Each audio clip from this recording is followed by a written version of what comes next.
fármaco, ¿ya? Cómo actúa este medicamento y las variantes que vamos a tener al principio respecto de formas farmacéuticas. Entonces, por ejemplo, usted va a tener este compuesto que tiene, por ejemplo, esta sigla que dice bioequivalente, ¿cierto? Esta frase. ¿Y qué significa eso, que sea bioequivalente?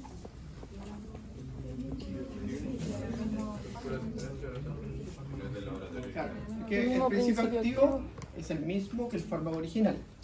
¿Qué va a cambiar?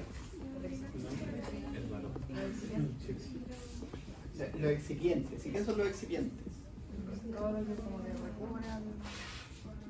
El excipiente es un vehículo que optimiza la administración del medicamento. Eso es el excipiente, que la característica principal del excipiente es que carece de acción farmacológica, pero optimiza la administración del medicamento. Entonces, son una serie de compuestos químicos que buscan eso, hacer que la terapia sea más efectiva, más rápida, más prolongada en el tiempo. ¿Ya? Entonces, la bioequivalencia está más bien hecha para que el principio activo es el mismo, pero los vehículos son distintos. ¿Ya? Ahora, lo que aprendemos nosotros acá, ¿no es cierto?, es que... ¿Es el año pasado? ¿Sí? No se la envío la presentación. Lo que aprendemos nosotros entonces de estos medicamentos es la familia. ¿Por qué se agrupan en esa familia? Por ejemplo, este es un antihipertensivo, ¿ya? Ese es un inhibidor de la ECA, un inhibidor de la enzima convertida en angiotensina. Y usted, como sabe lo que hace la enzima convertida en angiotensina, describe inmediatamente el medicamento en su mecanismo así, ¿cierto? Y ese pertenece a otro grupo, a un grupo de fármacos donde está el captopril, ¿ya? Y el enalapril, que son los principales, ¿ya? Y uno tiene ventajas por sobre el otro, ¿ya? Y ahí vamos viendo nosotros esas diferencias. O sea, la idea es que aquí usted diga, el captopril tiene estas ventajas, el enalapril tiene estas ventajas, ¿ya? Y el paracetamol, lo mismo. Usted dice pertenece a la familia de los AINES, ¿sí? Y usted al final del curso va a decir, aunque no es una AINE. El paracetamol es bien raro porque mira que es un medicamento que se usa hace mucho tiempo, ¿sí? Y en 2015 salió un paper que describía el mecanismo de acción del paracetamol. Y se usa antes del 2015. Entonces apareció como acetaminofén, como antipirético y analgésico. Y de repente se empezó a dar cuenta que, por ejemplo, no produce reacciones adversas, como no es lo mismo que tomar ibuprofeno o diclofenaco, que el ibuprofeno o el diclofenaco todos los 3 días ya no lo soportáis porque te empieza la hiperacidez gástrica y el dolor gástrico. Este lo puedes tomar mucho tiempo y no te pasa nada, ¿sí? Y se dieron cuenta que no tenía el mismo mecanismo de acción que los AINES, pero como está dentro de la familia de los AINES y cumple con ser antipirético y analgésico, queda dentro de los AINES. O sea, se clasifican solo porque cumplen uno de esos 4 principios básicos de acción, o esos 4 principios terapéuticos, que es la analgesia, antipiresis, antiagregante plaquetario y antiinflamatorio. Casi. Cumple uno de esos 4, entonces permanece dentro del grupo. También está la aspirina, ahí el ácido acetil salicílico, que tiene el único principio activo que se mantiene, o sea, el único mecanismo de acción que se mantiene y efecto terapéutico es el ser antiagregante plaquetario. Los otros ya no se usan por los otros mecanismos porque hay otros fármacos que lo hacen mejor. Ya incluso usted va a buscar aspirina y la aspirina, hoy día venden una aspirina de 100 miligramos, que es la aspirina que se usa para prevenir los eventos trombóticos a nivel cardiovascular. Ya no hay, o es súper difícil encontrar aspirina de 500 miligramos, de 1000 miligramos, como había antes, para tratar la fiebre. ¿Sí? Pueden vender en la oleada china. ¿Y tú qué vendes en la oleada china? En la oleada china, que la toma la gente todavía la venden en los negocios. que son 1000 miligramos de aspirina dentro de una oblea. ¿La conocen eso? Tienen que conocerlo porque la gente toma eso. Toma oblea china con tilo para la fiebre. Y usted dice, oye, este paciente tomó aspirina, 1000 miligramos. Y la aspirina tiene riesgo de hemorragia, entonces tiene que conocer. Pues le dice, me tomo una oblea china, y le dice, lo vamos a operar. Hay que esperar. ¿Ya? Bueno, entonces aprendemos eso. El principio, la familia, el mecanismo de acción, las reacciones adversas. ¿Ya? Las interacciones. Y vamos a ir aprendiendo qué es eso. La bibliografía es diversa. ¿Ya? Aquí no es como que yo les diga, oye, tienen que leer este libro, sino que esos son los libros de farmacología y usted toma el que le gusta más. Todos son buenos. Todos los que están ahí son buenos. A ver, este tiene un enfoque más básico y clínico. De hecho se llama así. Entonces, el pero es que aquí no van a encontrar todos los fármacos, sino que encuentran los principales, ¿no? ¿Ya? Salen los principales, los más complejos o los más nuevos no aparecen. ¿Ya? Por ejemplo, describe los antiinflamatorios, describe los principales, no todos. Pero es bien bueno el Katsum. Este es un fármaco más molecular. Y la gracia que tiene este libro es que es súper esquemático, entonces unos bonitos, preciosos para explicar todo. ¿Ya? El rank. A los que les gusta lo visual, ahí está. Este me encanta a mí, pero es fome. Ni siquiera los dibujos son de colores, ¿ya? Y es texto, hojas, es como la Biblia, ¿ya? Tiene letritas grandes para explicar lo principal y tiene letritas chicas para irse en la profunda con algunos temas, ¿ya? A mí me encanta el farmacología de flores. Y esta farmacología de Jesús Flores, la ventaja que tiene es que es un libro escrito en español. Todos los demás son una traducción. Este es un libro escrito en español, entonces la mayoría de los medicamentos tienen el nombre del principio activo que nosotros vamos a conocer. Entonces, por ejemplo, aquí en estos otros hablan del acetaminofén cuando hablan del paracetamol. ¿Ya? O dice el captoprilo cuando hablan del captopril. ¿Ya? Entonces uno tiende como de repente como que dice, ¿será el mismo? Porque hay algunos que se parecen en el nombre. ¿Sí? Ketoprofeno con ketamina, ¿se parecen? Y son totalmente distintos. Pero... En ese caso, nosotros queremos leyendo ese libro, ¿cómo lo haríamos con la recomendación de ustedes, como para no confundirse tanto? Para no irse en la profunda, Sí. Guiarse por las clases. Porque aquí incluso en el Jesús Flores aparecen como decía yo, en las letritas chicas, aparecen principios activos que se están estudiando. Dice. Y se está estudiando el compuesto M300 que todavía no tiene ni nombre y que hace tal cosa. Y es bien poderoso el libro, me encanta. Porque tiene todo. Y aparte lo otro que hace es que te hace una repasada por la fisiología. Que es súper bueno, porque la memoria es frágil. Pero una repasadita te dice los neurotransmisores se unen a tales receptores y después te empieza a hablar de los fármacos.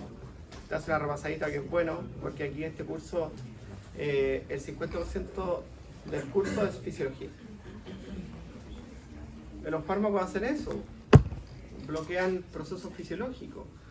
Entonces no nos vamos a detener ahora porque ya lo probaron, ¿cierto? En explicar qué es un receptor beta-1 adrenérgico o beta-2 adrenérgico. Aquí le vamos a decir que lo estimulamos o lo bloqueamos, nada más. ¿Ya? Así que, por eso les digo, el 50% del curso es fisiología. Saber fisiología. ¿Ya? Así que acordarse nomás de todo lo que estudiaron el año pasado, que yo sé que estudiaron harto. Sí, todos. Se los puedo pasar, pero así nos juntamos en la esquina del patio y te los paso. Es ilegal, no debería pasar. ¿Ya? Pero yo se los puedo pasar para que estudien. Y este es el Goodman y Gilman, que es el libro tradicional y clásico de la farmacología. Todo el mundo y todas las facultades de medicina del mundo lo ocupan. Es un libro enorme también, lleno de cosas. Y este sí es de farmacología pura, no pierde el tiempo repasando nada, y es fármaco tras fármaco tras fármaco tras fármaco tras fármaco y es excelente. Es un clásico de la medicina. ¿Cuál es el más caro? Este.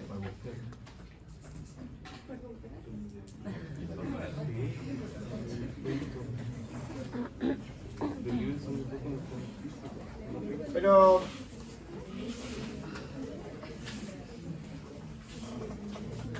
para hacer, ¿quién hace una feria? Yo les paso libros, me hace un país de negocio. Tengo un montón de libros, así que si no pueden poner para compran algo, carretes. ¿Pero qué se quiere la niña? Es como Son antivirales, poder de una mezcla de paracetamol y cafeína, nada. Ojalá no pregunte por las próximas mágicas.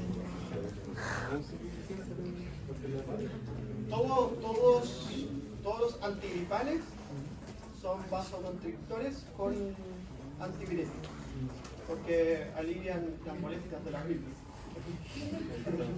Que las molestias de la gripe son la congestión nasal, entonces son vasoconstrictores y disminuyen la fiebre, nada más, pero no es que sean antivirales ni antirretrovirales ni nada de eso. ¿Ya? Ahora, pero con esos medicamentos es que hay que tener cuidado con la gente que tiene hipertensión, porque le puede dar una crisis hipertensiva. ¿Ya? Tomando algún efedrina, pseudoefedrina, que son ya, entonces, la farmacología es súper antigua, desde muchos años atrás, ¿cierto? En que se usaba la morfina para todo. ¿Sí? Desde 3.000 años antes de Cristo hasta hoy día, ¿cierto? Que es una ciencia muy compleja, ¿ya?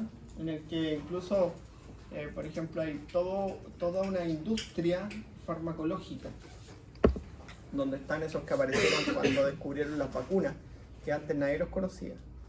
AstraZeneca, que era la empresa principal de fármacos hasta antes de que Pfizer descubriese su vacuna, y pasó a ser Pfizer, que estaba muerta Pfizer. Pfizer era una industria alemana que la compró Estados Unidos y estaba medio bonita y como había dejado de ser lo que había sido en el principio, y después ahora una empresa de dueño estadounidense, y es la principal industria, la principal empresa farmacéutica del mundo, ¿ya? Todos los nombres de la vacuna que conocen ustedes: Moderna, AstraZeneca, Johnson & Johnson, Bayer, Pfizer, son la industria farmacéutica, y es una industria enorme, súper regulada y súper compleja. De tal forma que, por ejemplo, en el desarrollo de fármacos, los investigadores llegan hasta descubrir principios activos y patentarlos. Entonces hay gente que pasa su vida entera trabajando con un principio activo, probándolo en células, en tejidos, en animales de experimentación, de nuevo en otros animales de experimentación, en distintas formas farmacéuticas, orales, inyectables, subcutáneos, intramusculares. Siempre hasta animales de experimentación, porque el asumir el costo de trabajar en seres humanos lo puede solo hacer una empresa gigante como la industria farmacéutica. ¿Ya? Yo hace un par de años atrás hice un curso de industria farmacéutica y era gigante. Yo pensé que era así, me van a enseñar cómo se hace un fármaco, y terminas aprendiendo de seguros de vida, de seguros catastróficos, porque por ejemplo, si yo pruebo un medicamento en una persona, creo que hay un montón de cosas. Por ejemplo, si aparece la reacción adversa, se detiene la investigación y se busca si realmente el medicamento es el que provocó esa reacción adversa u otra cosa. Y todos esos costos tienes que asumirlos algo. Ahora, por ejemplo, los comités de ética y la ética establece que una persona, si recibe un tratamiento por experimentación, el seguro lo cubre por un montón de años, porque aparecen reacciones adversas, y ante cualquier eventualidad esa persona está cubierta, ¿sí? Y eso es costosísimo, porque imagínate, no sé, nosotros con Calleja nos pusimos la Johnson & Johnson cuando estaban probando las vacunas, y todavía estamos protegidos por los seguros de Johnson & Johnson cuando nos pasa alguna cosa. Si nos enfermamos o nos pasa una gripe, entonces a mí me pusieron, tienes que declararlo, me pusieron una vacuna de prueba del COVID y eso queda como en el registro médico. Y una vacuna que no prosperó. Sí.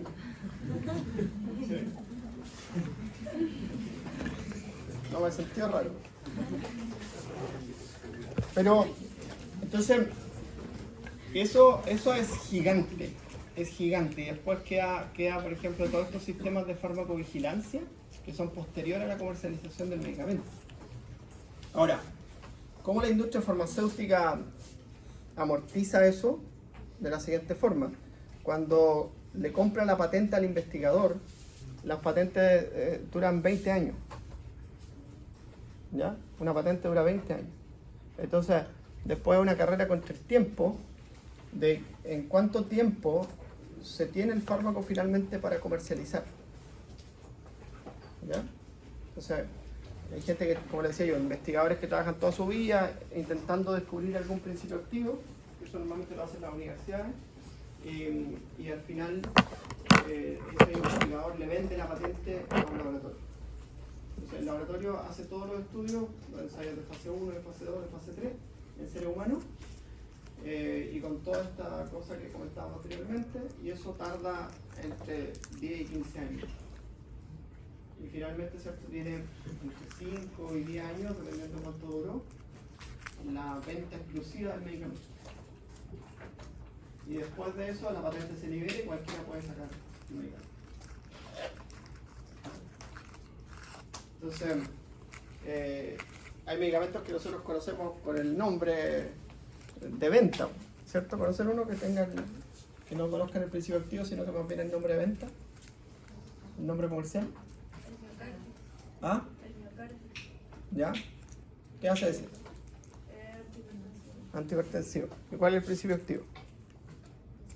¿No? Ya, pues viste. Ahí conoce un medicamento por el nombre comercial. El Viadil. ¿Qué es lo que es el Viadil? Para el dolor de guata. Para el dolor de guata, para la guata, ¿cierto? Pero es un medicamento que se conoce como más por el nombre comercial que por ser la pargaberina, que es el principio activo. ¿Ya? El otro se conoce más por ser eso que por ser valsartán, ¿cierto? El Viagra se conoce más por ser Viagra que por ser sildenafil, ¿cierto? Que es el principio activo. Pero hoy día por ejemplo, todos estos medicamentos, la pargaberina, hay distintos tipos de pargaberina, que es Viadil, pero hay distintos nombres comerciales ahora. ¿Cierto? El Viagra también, pues el sildenafil, hay un montón de sildenafil que tienen distintos nombres comerciales y bueno, el costo es más bajo y lo hace cualquier laboratorio, porque la patente se liberó.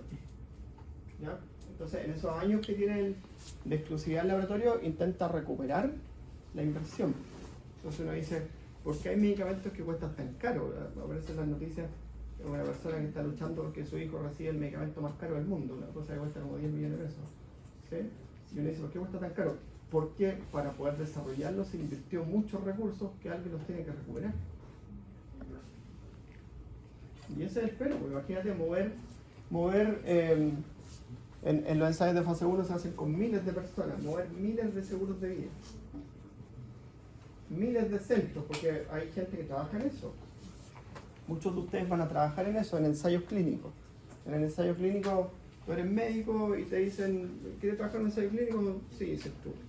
Y te enseñan el protocolo. Entonces dicen, mira, paciente que tiene estas características, por ejemplo, si van a probar un antihipertensivo, paciente con hipertensión, pero que no tenga diabetes, pero que... así como una serie de requisitos, dice, entra el protocolo. Entonces va una persona y tú eres médico, estás trabajando en otras cosas, y tenés subcontratados, enfermeras, TENS, un montón de gente, entonces te dice, doctor, llegó una paciente que cumple con los requisitos, ya. Le aplicamos el protocolo, van para allá y le aplican el protocolo. Y es un tremendo grupo de gente, y son así como, son grupos de gente que están por todos lados, y esa gente normalmente trabaja en eso nomás, entonces no le pagan mal. Entonces son muchos recursos que se mueven y alguien tiene que recuperar esa inversión. ¿Ya? Así que no es que... Sí, puede ser que se les pase la mano a el precio, pero la mayoría de las veces es por eso. Y el medicamento sigue teniendo sus características y normalmente su precio comercial, aun cuando hay alternativas, porque el fabricante dice, oye, el mío tiene estas características. ¿Sí? Y a veces tú las notas, o a veces la persona que consume el medicamento las nota. Entonces dice, bueno, el mío no producía tantas reacciones adversas drásticas. A lo mejor el alternativo sí. Y ustedes cuando sean médicos y trabajen van a tener un stock de medicamentos con los que trabajan. Y para ustedes va a ser familiar trabajar con ese medicamento y ese le va a dar buenos resultados y usted va a recetar eso. ¿Ya? Independiente de que exista un más barato, pero el que es más barato usted no tiene experiencia con el más barato. Y entonces usted no puede asegurar que el más barato va a ser un efecto. Y ese es el gran pero con los medicamentos que siempre los miran a ustedes como los malos de la película, que recetan el más caro. Y está el mito ese de que el laboratorio le paga la operación del médico, que es un mito porque hoy día eso está totalmente regulado, están súper fiscalizados los médicos hoy día en Chile, con las recetas, con las licencias, con todo. ¿Sí? Todo. Así que es súper importante que lo tengan en cuenta y que cuando se enfrenten a la situación, ¿cierto? Primero, como viéndolo, cuando vean ustedes las pasantías que van a hacer durante todos los años que les restan de estudio, van a ver que de repente el médico prescribe un medicamento y usted dice, pero ese medicamento es súper caro. La razón es que a él ese le da resultado. ¿Sí? Hay unas pomadas que se usan en dermatología, que la pomada, el tubo de pomada genérica vale 2 lucas y el tubo de pomada con su nombre original vale, no sé, por 60.000 pesos. Esa es la diferencia. Entonces el médico dice, oye, pero es que a mí ese me da buenos resultados. ¿Sí? ¿Y qué tiene que asegurar usted? La salud del paciente. Entonces la salud del paciente es óptima con ese medicamento que a usted le ha dado buenos resultados. ¿Ya? Así que ahora, aquí hay una serie de cosas que van apareciendo, por ejemplo, bueno, el comercio de los farmacéuticos fue en los principios los curanderos, ¿cierto? Que vendían medicamentos, y después eso se transformó en la industria farmacéutica. Y la industria farmacéutica hoy día hace eso, los fármacos sintéticos. Entonces, hoy día ya no hay medicamentos como los que se hacían antes, que eran antes, por ejemplo, decían, la bacteria produce una toxina y esa toxina es un medicamento. Entonces había un laboratorio que tenía la bacteria en cultivo y producía la toxina. No, hoy día se secuencia el área del gen de la bacteria que produce la toxina y se replica en un laboratorio y no hay bacteria, está el gen de la bacteria. ¿Ya? O sea, muchos, por ejemplo, la atropina que sale de una planta, ya no es que tengamos un área de cultivo de la tropa veladona, ¿cierto? Sino que está el gen de la planta que produce la toxina y eso se sintetiza en el laboratorio la produce y se comercializa en el mercado. ¿Ya? Y todo es así. Profe, ¿y es exactamente igual? Sí, exactamente igual, porque es gen que codifica una proteína. No puede cambiar, ¿cierto? Bueno, también está la biología molecular ha contribuido al desarrollo de los biofármacos. Los biofármacos hay un laboratorio que es Hell, que es un laboratorio alemán, que es famoso por eso, que lo que hacen es como buscar principios activos en plantas y mezclarlos y hacer medicamentos también con un software computacional que elige los principios activos y va desarrollando medicamentos analgésicos, medicamentos ansiolíticos, que son de origen natural. Como Vertigogel. sí, parecido, pero es que no se encarga como más de comercializar productos naturales. En cambio, Gel lo que hace es como identificar principios activos en vegetales y animales, mezclarlos y hacer un compuesto que tiene múltiples principios activos. Por ejemplo, el Traumel, que es un medicamento que se usa como analgésico, tú lo miras y tiene por lo menos 12 principios activos. Ya que todos son, por ejemplo, derivados del sauce, derivados del sauco, que son todos analgésicos, son todos como plantitas que alguna vez estuvieron como analgésicos, que están agrupados. Por ejemplo, hay unos que son de la hierba San Juan, que son antiagregantes planetarios, que tienen hierba San Juan, tienen ajo, tienen cebolla, que todos tienen efectos antiagregantes planetarios. ¿Ya? Bueno, y se introduce la farmacología, ¿cierto?, en la ciencia médica, incorporando al estudio de la farmacología la fisiología, la fisiopatología, y eso lo transforma en lo que nosotros podemos estudiar. ¿Ya? Ahora, hay algo que es súper importante, que uno tiene que tener en cuenta, que los medicamentos en sí, todos, en un 100%, no se conoce completamente su mecanismo de acción. ¿Ya? Y todos tienen reacción adversa, hasta el oxígeno.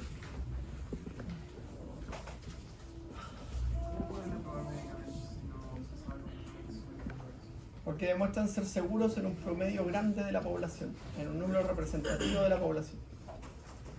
Por eso.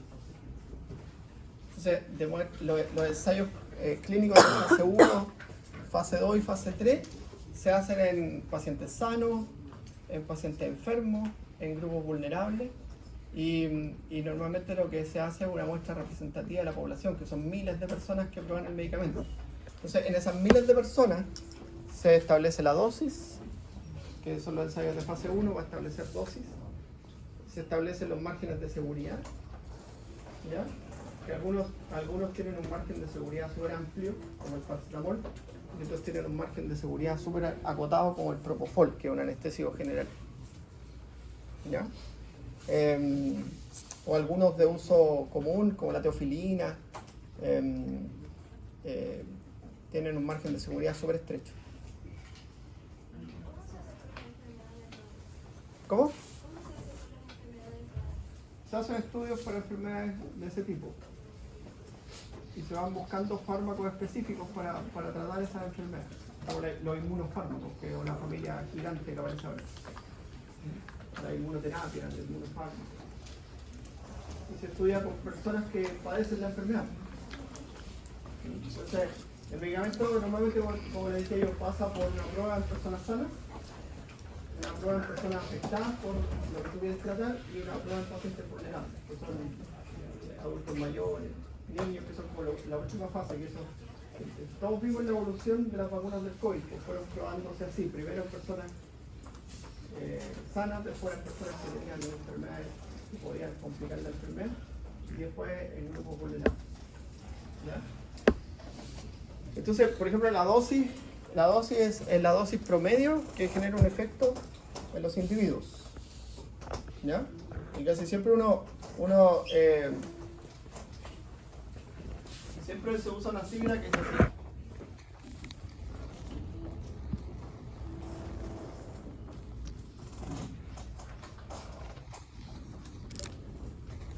Dosis efectiva 50, dosis letal 50, dosis tóxica 50.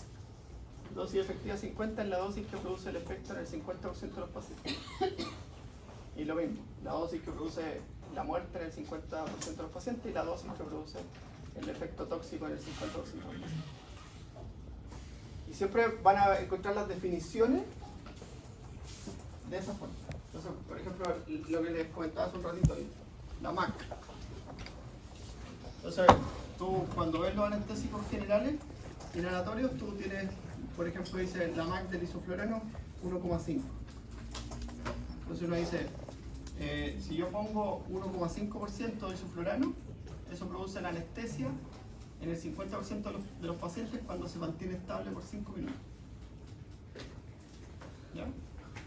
Entonces es como, no es que sea como ultra eficiente y que vaya a ser cierto con 100% de certeza la dosis que el paciente necesita. ¿Ya? Porque ahí entran otras variables. Entonces a veces, cierto, la mayoría de las veces usted tiene que probar el medicamento. Hay un medicamento que es súper famoso, el paracetamol, que hay un 10% de la población a la que no le hace efecto. Entonces hay gente que toma paracetamol y no se le pasa fiebre. Sí, porque tiene un 10% de personas que no le hace efecto.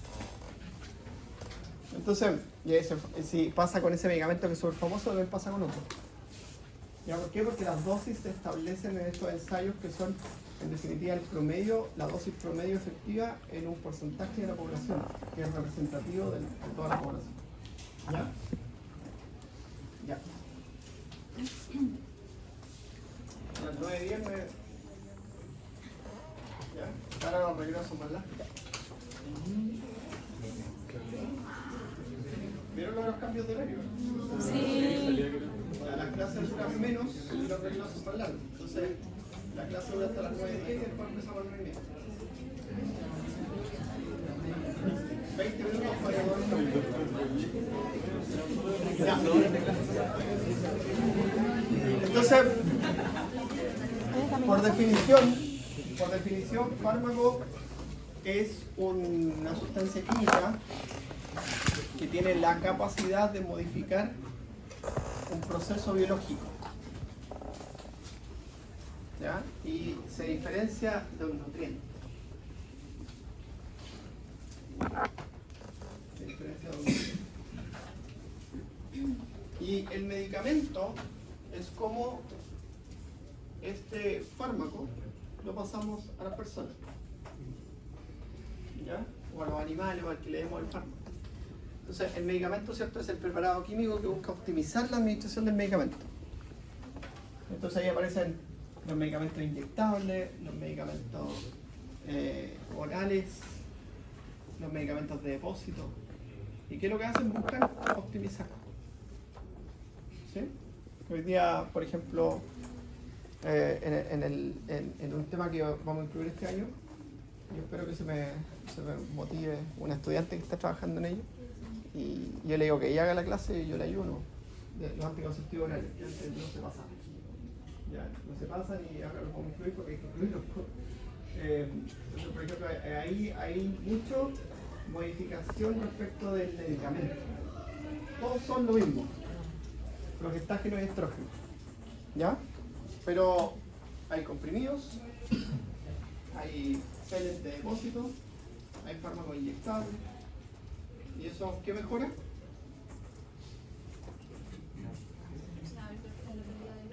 La calidad de vida, pues no tenés que estar tomando todos los días pastillas. Te puedes poner un pellet que se renueva cada 5 años. Te puedes poner una inyección que se renueva cada un mes, cada 3 meses, dependiendo de la que uses. Y La optimización igual de... también, entonces uno dice, oye, yo me olvido de todas las pastillas todos los días, prefiero inyectarme algo que me da seguridad. ¿Ven? Es un tema que no está incluido en el programa, pero lo vamos a meter igual, ¿ya? Porque es súper importante. ¿Hay fármacos que se pueden administrar directamente? Sí. ¿O todos necesitan un preparado? No, es que como sin vehículo. Sí. Sí, pues, tiene que tener un vehículo. Ah, Porque las dosis normalmente tienden a ser muy bajitas. Entonces, una de las cosas es vehiculizar esa dosis. 500 miligramos es poquito a veces, pero imagínate, hay medicamentos que son la dosis de 1 microgramo. Por ejemplo, el fentanilo, la dosis es en microgramos. Entonces, darle 1 microgramo de fentanilo es más óptimo si lo das en un vehículo líquido. ¿Ya?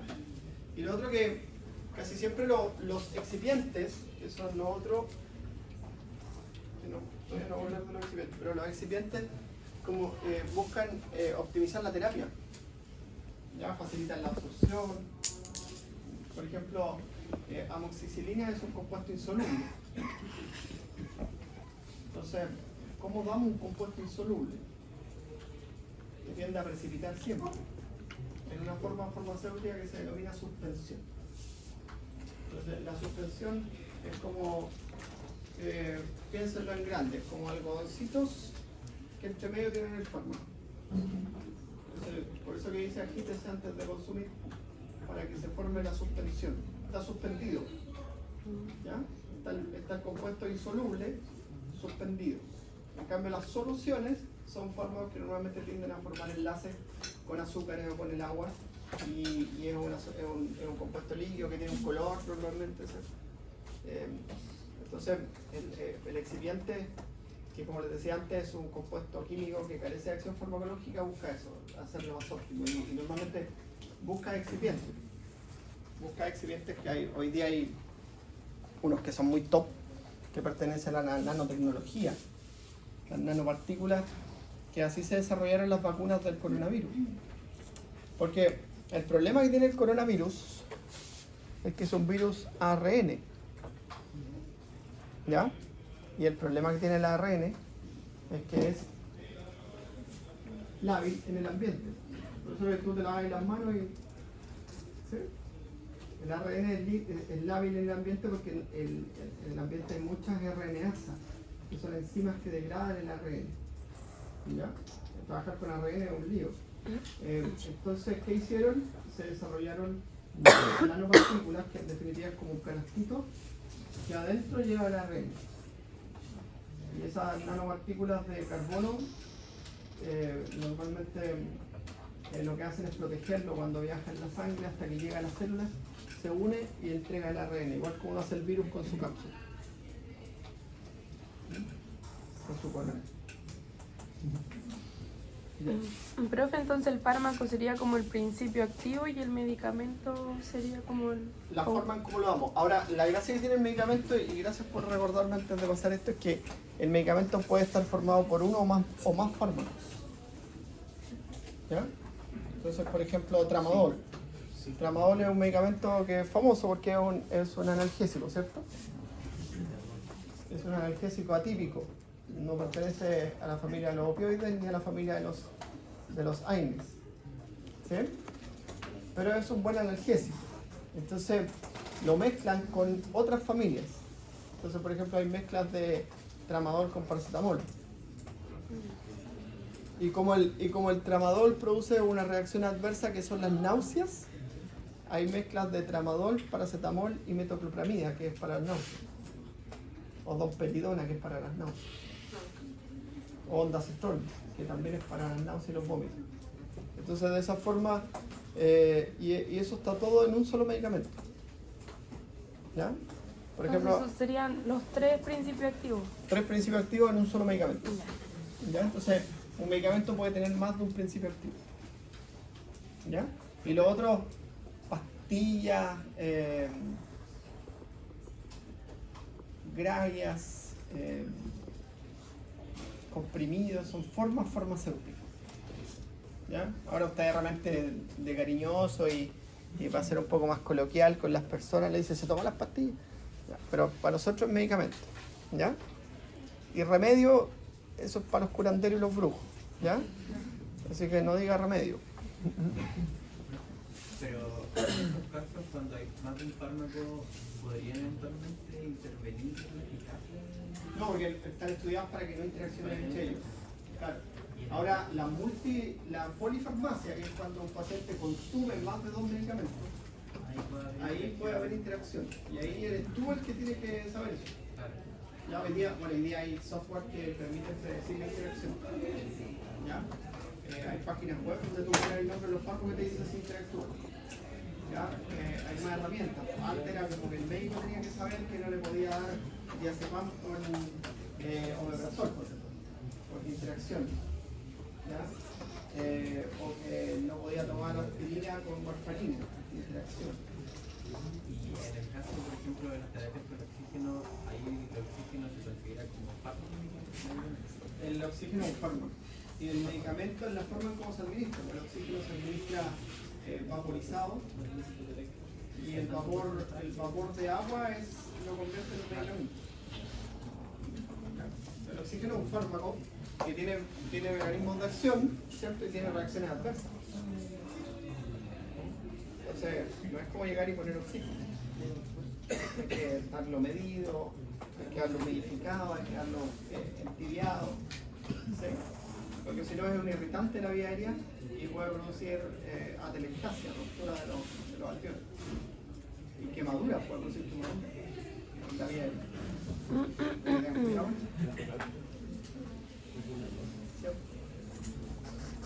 Ya, vayan a tomar un poquito y ahí ustedes tienen el mismo compuesto que es estradiol, los estrógenos, pero en distintas formulaciones químicas. ¿Qué condiciones?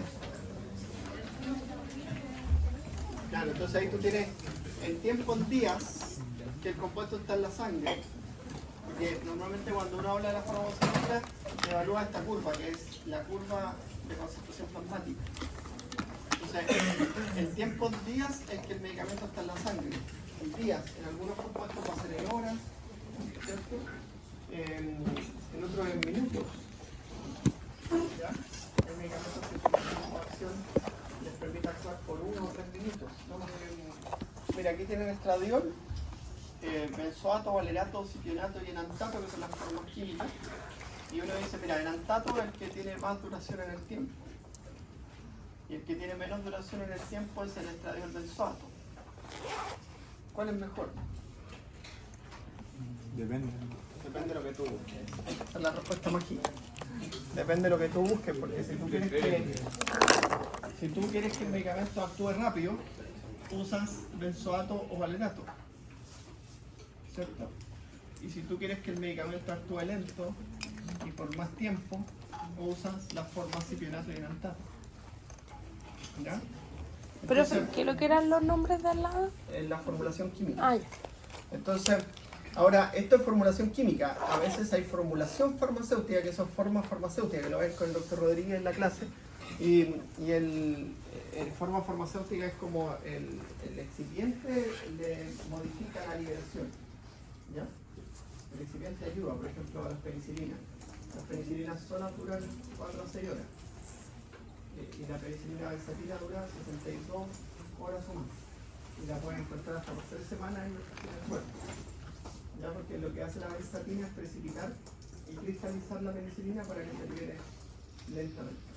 Pero es un excipiente. Ahora, con el tiempo se van descubriendo algunas funciones, ¿cierto? Y hoy día se sabe que la benzatina tiene cierta actividad para algunas cosas, pero al principio es un excipiente que modifica la liberación del fármaco. ¿Ya? Bueno, entonces, en la insulina van a ver ustedes este modelo. Hay insulinas de acción rápida e insulinas de acción lenta. Entonces, a veces se da en crisis, por ejemplo, se da la insulina de acción rápida y para mantención se da la insulina de acción lenta. ¿Ya? Entonces, o a veces tienes tú que superar una situación de crisis y tienes que dar una de acción rápida, una acción lenta. Las penicilinas, por ejemplo, hay penicilinas que no son penicilina benzatina, sino que son la penicilina potásica y sódica y se pueden usar por la vía endovenosa y se pueden usar para tratar infecciones rápidamente, ¿cierto? Por la vía endovenosa, lo que actúa rápido. Y después al paciente le puedes dar tú la penicilina sódica potásica y después le das la penicilina benzatina para mantenerla en el tiempo. Y así. Eso es lo que te permite, ¿cierto?, que existan distintas formas y distintos fármacos dentro de una misma familia. ¿Ya?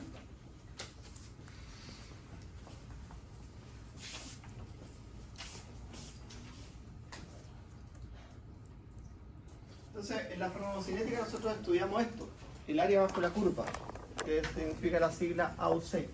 El área bajo la curva es la concentración plasmática del fármaco en el tiempo. Entonces, mira, aquí ustedes se toma el medicamento, ¿cierto? Se toma el fármaco, ¿ya?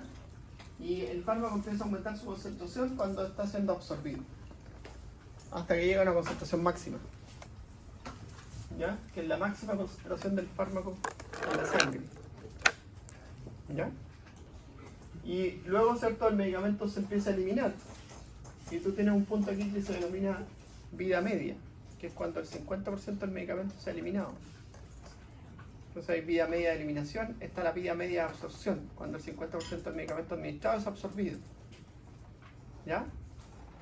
Y en esta nosotros tenemos la concentración mínima, ¿ya?, que es la mínima concentración del fármaco, pero también hay una concentración mínima que se llama concentración mínima efectiva, que es la mínima concentración del fármaco que genera un efecto. y así hacia arriba tenemos la concentración mínima tóxica, y hacia arriba tenemos la concentración mínima letal. ¿Ya? Entonces por eso se busca el comportamiento de esta curva, estudiar el comportamiento de esta curva, que puede cambiar por diferentes factores. Por ejemplo, esta curva puede ser así, pero a veces la curva se puede desplazar hacia la izquierda, se puede desplazar hacia la derecha, dependiendo de distintos factores. Por ejemplo, un paciente que tenga alterada la función renal, la concentración plasmática del fármaco va a ser mayor y va a permanecer más en el tiempo porque le va a costar más eliminar el fármaco. ¿Ya? O si el fármaco fue administrado en una zona donde no tenía que ser administrado, se va a afectar su absorción. O a veces cuando lo típico, cuando los medicamentos se consumen con alimentos, ¿sí? Algunos fármacos se ven afectados por el consumo conjunto con alimentos. Que aquí en la otra clase vamos a dar un listado de qué alimentos y qué fármacos están bajo esas circunstancias. Entonces uno dice, bueno, si yo tomo tetraciclina con leche, lo más probable es que no se absorba la tetraciclina. Y el ciprofloxacino tampoco. Entonces uno dice, bueno, el antibiótico no va a lograr una concentración plasmática que yo estoy buscando, sino que va a tener una concentración plasmática menor. ¿Ya? Entonces es súper importante estudiar este comportamiento de la curva, conocerme cuáles son los factores que podrían, y eso es lo que hacemos en la primera parte. Vemos distintas curvas de absorción, distintas curvas de eliminación, distintas concentraciones máximas, qué modificaba allá, qué modificaba acá. ¿Ya? Y lo otro es la farmacodinámica, que es cómo el medicamento ejerce su efecto. Entonces, ahí nosotros lo que estamos mirando es la respuesta biológica. Eso estamos mirando, no estamos mirando la concentración plasmática, estamos mirando la respuesta biológica. Entonces, toda la respuesta biológica, nosotros sabemos, ¿cierto? Por lo que hemos estudiado antes en biología, en fisiología, que los receptores tienen una actividad basal. ¿Ya? Y nosotros esa actividad basal la podemos aumentar, ¿sí? O la podemos disminuir, o la podemos mantener. Entonces, los antagonistas, por ejemplo, mantienen la actividad basal. El antagonista tiene afinidad por la forma inactiva del receptor y lo mantiene así, inactivo. ¿Ya? No es que el antagonista disminuya el efecto, sino que lo que hace el antagonista es mantener la actividad basal. El agonista inverso es el que inhibe el efecto. ¿Ya? Y en los agonistas tenemos nosotros el agonista parcial, débil, el agonista parcial intermedio y el agonista total. Y eso que está dando el porcentaje de la respuesta. ¿Ya? Entonces, aquí de nuevo la pregunta es, ¿cuál sería mejor? Depende de lo que yo esté buscando.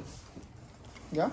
Porque, por ejemplo, uno dice, mira, fentanilo es un agonista total opioide que produce analgesia 100 veces más poderosa que la morfina, pero también deprime el sistema nervioso, deprime el sistema cardiovascular y produce pérdida de la conciencia en altas dosis. Entonces no es lo mismo que darle un agonista débil como el tramadol, que el paciente se lo puede tomar e ir a trabajar. Y lo otro, que el tramadol su efecto dura 8 horas, en cambio el fentanilo su efecto dura 1 minuto. Entonces, para poder pasarlo, ese medicamento hay que infundirlo, y por lo tanto necesito que el paciente esté hospitalizado, tenga una vía venosa y tenga una infusión continua. Si bien es un poderoso analgésico, tiene ese efecto. ¿Ya? Entonces ahí la industria dice, oye, hay un problema, ¿cómo lo solucionamos? Y hace un par de años atrás aparecen los parches de fentanilo. Son unos parches que uno se pone en la piel y se va absorbiendo a poco el medicamento y te producen analgesia que dura 2 semanas. Pero no se absorbe a las mismas concentraciones que si te lo administras con la vía endovenosa, entonces no produce esos efectos de depresión respiratoria ni depresión cardiovascular que habíamos comentado. ¿Ya? Profe, generalmente, por ejemplo, el full agonista, la duración es menor que los que están más abajo. No. Eso es variable, dependiendo del grupo farmacológico. Entonces, los fármacos tienen eso, que hay hartas cosas que juegan.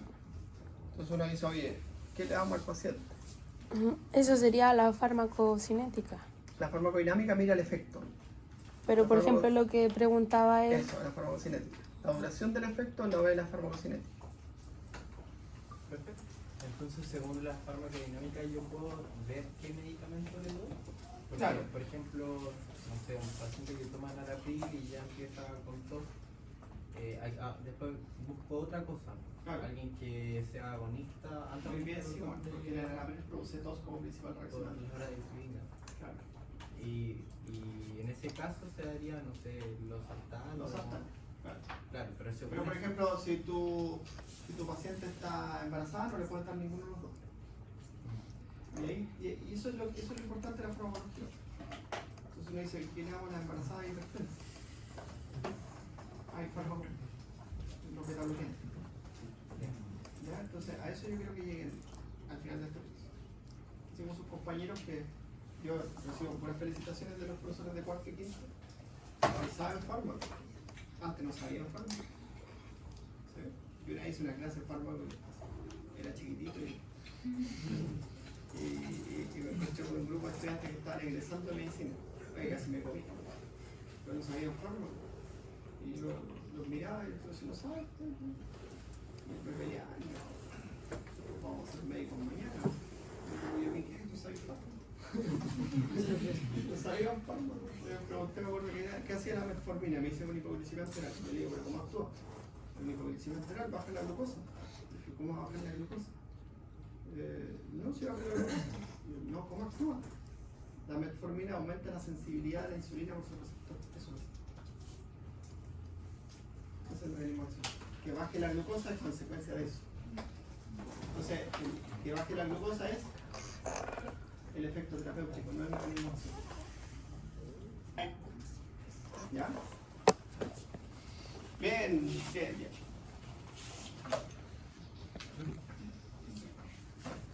Llegué acá súper joven, tenía 27 años cuando llegué acá. Ahora tengo 42. Pasó un tiempo. No me creía nadie cuando hacía clase de psicología, no sabía nada. Ya, ahora mira, no, vamos para atrás, mira.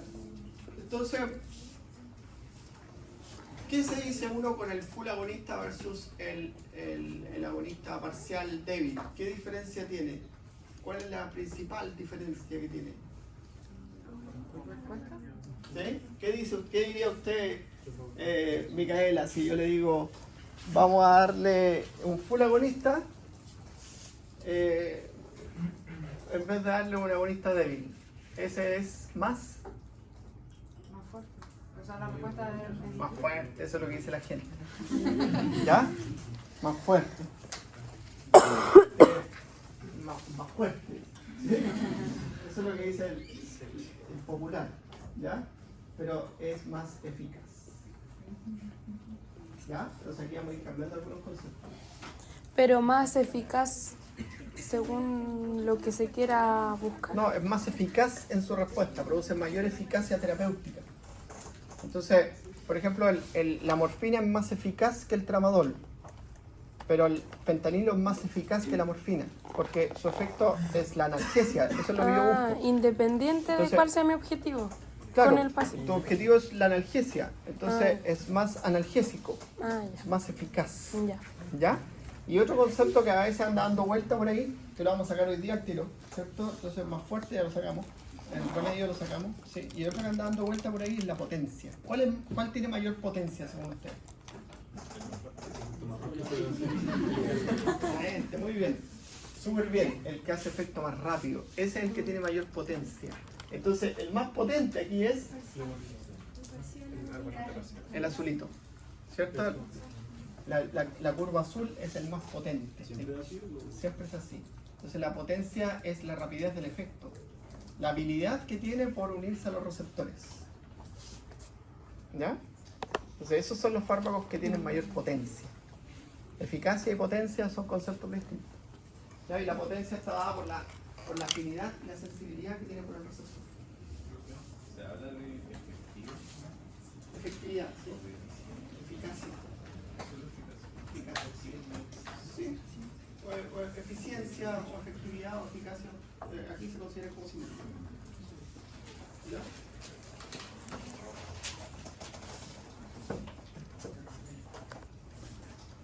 Ahora, este también es eficaz, pero es eficaz como agonista inverso.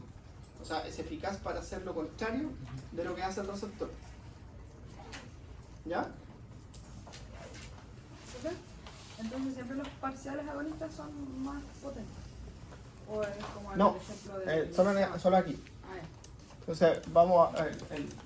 A ver, yo les voy a ir dando en las clases, en las otras clases hay como preguntas de prueba que la he ido transformando en diapositiva porque